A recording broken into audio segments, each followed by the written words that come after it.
Une semaine à votre nouvelle rubrique nous conduit dans les jardins de Zanhogo, l'un des 17 villages de Puitenga.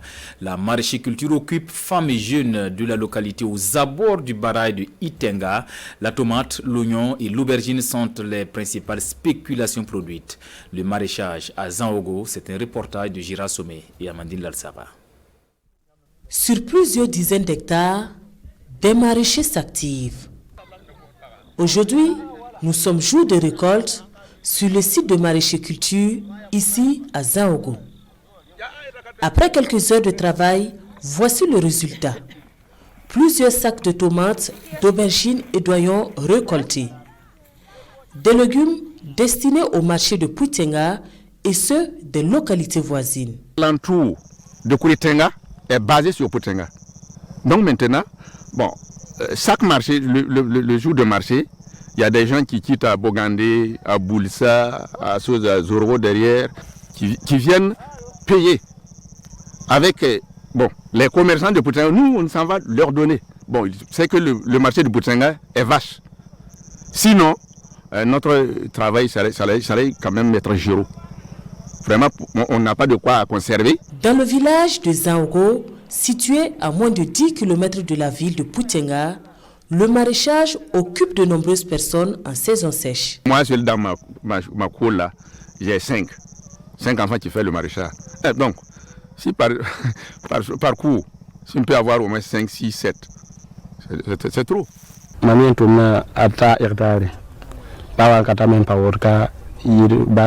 Je fais le maraîchage sur près d'un hectare ici à Zanhogo.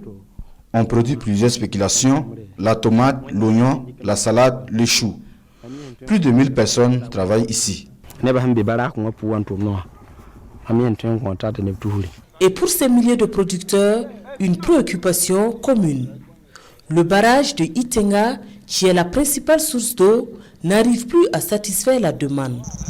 L'eau est complètement finie. Toutes les jeunes sont presque tous partis vers le Guinée, le Mali, et puis, ainsi que la Côte d'Ivoire, parce qu'il n'y a plus de travail à faire. Dès le mois de décembre, à partir du mois de décembre, l'eau est déjà partie. Donc, vous-même, vous voyez ce qu'il y a là. Donc, ça vaut au moins 2 km de là où on fait le maraîchage même.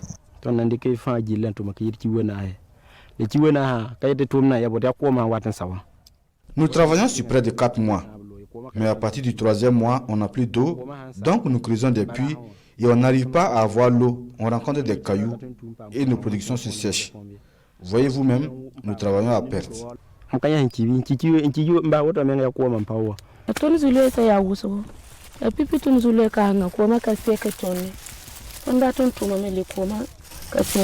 Nous voulons travailler, mais il n'y a pas d'eau.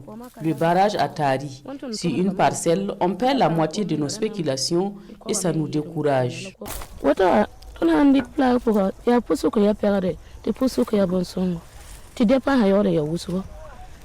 Le problème est vieux de plusieurs années. Et en attendant qu'une solution durable soit trouvée, les producteurs ne manquent pas d'idées pour poursuivre un tant soit peu leurs activités, à travers notamment la réalisation de puits de fortune. Cap à présent sur Gogo, c'est à 5 km de la ville de Puitenga. Le concassage des cailloux occupe les femmes du village, surtout en saison sèche. Une activité difficile certes, mais elles y trouvent le compte. Gira Somé et Amandine Lalsaga, reportage. Assise à même le sol, le corps et le visage couverts de poussière. Awasana, septuagénaire, concasse les pierres à la force du bras. Des gestes rudes et répétitifs qu'elle accomplit difficilement. Elle, qui ploie sous le poids de l'âge, c'est son quotidien. Un quotidien qu'elle nous raconte avec une dose d'humour.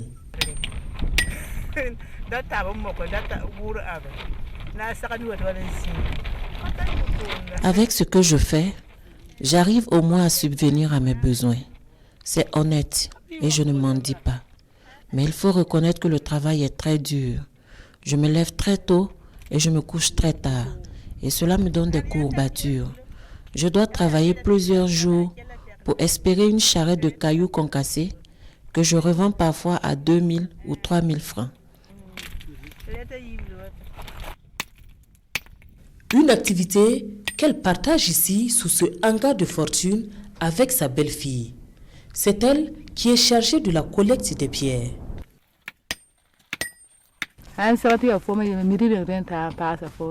Je me lève entre 4h et 5h du matin pour aller ramasser des cailloux, parfois avec l'aide de mes enfants.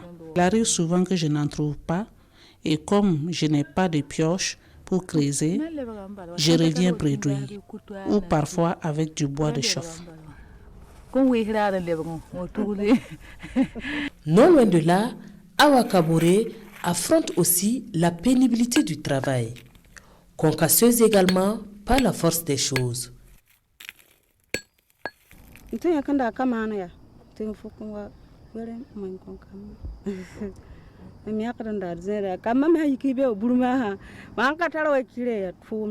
J'ai 5 enfants et ce travail me permet de subvenir aux besoins de ma famille.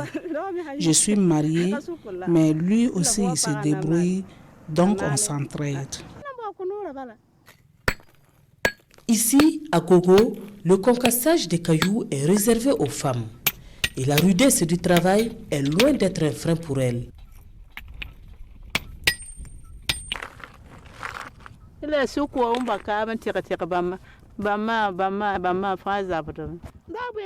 La nuit, pour pouvoir dormir, il faut que je me masse tout le corps avec de l'eau chaude. Le travail est très pénible et même les hommes ne veulent pas le faire. Il y en a même qui trouvent que c'est salissant, mais je n'ai pas le choix. C'est une nécessité pour moi.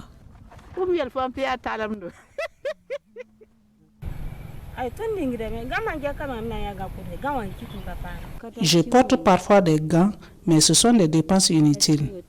Ça se gâte très vite et ici, si tu dois passer ton temps à acheter des gants, tu n'auras plus rien. On se débrouille avec nos mains seulement, même si ça nous blesse parfois.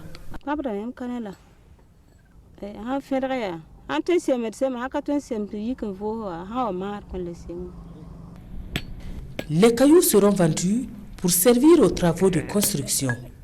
Un petit business pour ces femmes qui gagnent ainsi leur vie en saison sèche ici à Gogo, un village situé à moins de 5 km de la ville de Puitenga.